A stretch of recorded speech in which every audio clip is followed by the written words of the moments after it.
Materi Sistem Peradilan di Indonesia, kelas 11 semester ganjil.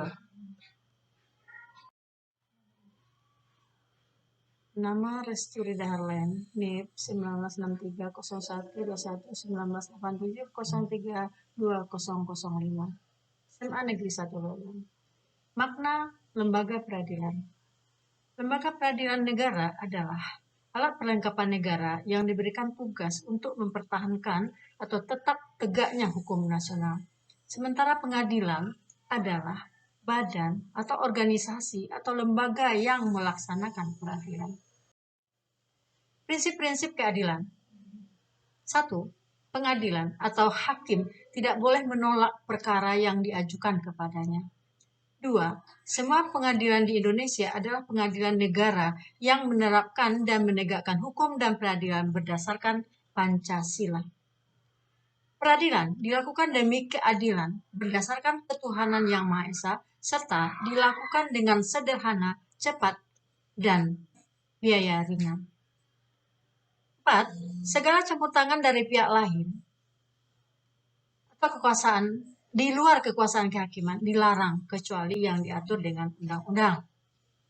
5. Pengadilan mengadili menurut hukum dengan tidak membeda-bedakan orang. Serta terakhir, semua pengadilan memeriksa dan memutus perkara dengan sekurang-kurangnya 3 orang hakim kecuali apabila undang-undang menentukan lain.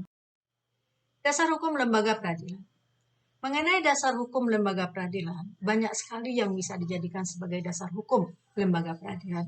Di antaranya adalah pasal-pasal Undang-Undang Dasar 1945, di antaranya pasal 1 ayat 3, pasal 1 ayat 2, pasal 1 ayat 3, dan pasal 24 ayat 2, serta pasal 24B Undang-Undang Negara Republik Indonesia. 2. Undang-Undang Nomor 2 Tahun 2002 tentang Kepolisian Republik Indonesia. 3. Undang-Undang Nomor 24 Tahun 2003 tentang Mahkamah Konstitusi. 4. Undang-Undang Nomor 16 Tahun 2004 tentang Kejaksaan Republik Indonesia.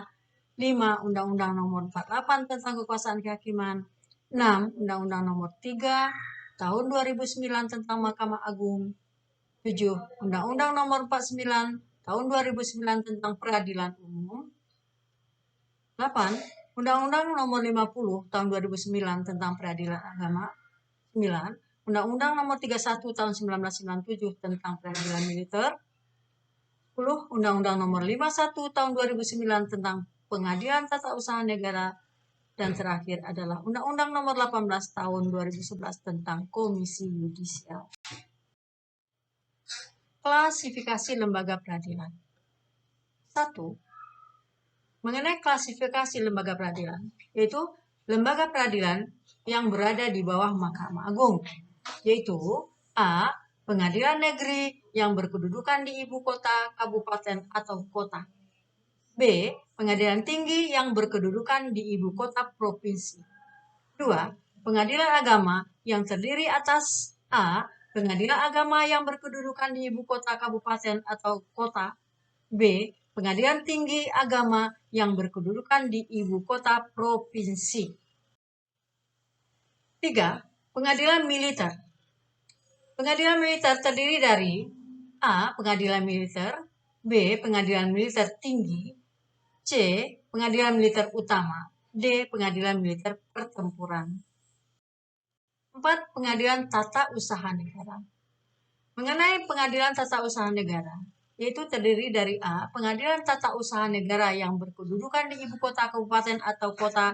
B. Pengadilan tinggi tata usaha negara yang berkedudukan di ibu kota provinsi. B. Mengenai Mahkamah Konstitusi. Mahkamah Konstitusi adalah suatu lembaga negara yang melaksanakan tugas bidang kekuasaan kehakiman sesuai dengan amanat Undang-Undang Dasar Negara Republik Indonesia. Berdasarkan pasal 24C Undang-Undang Dasar pasal 1 menyatakan bahwa Mahkamah Konstitusi berwenang mengadili pada tingkat pertama dan terakhir yang putusannya bersifat final untuk A. Menguji undang-undang terhadap Undang-Undang Dasar. 2. Memutus sengketa kewenangan lembaga negara yang kewenangannya diberikan oleh Undang-Undang Dasar. B. Memutus pembubaran partai politik. C. Memutus perselisihan tentang hasil pemilihan umum. D.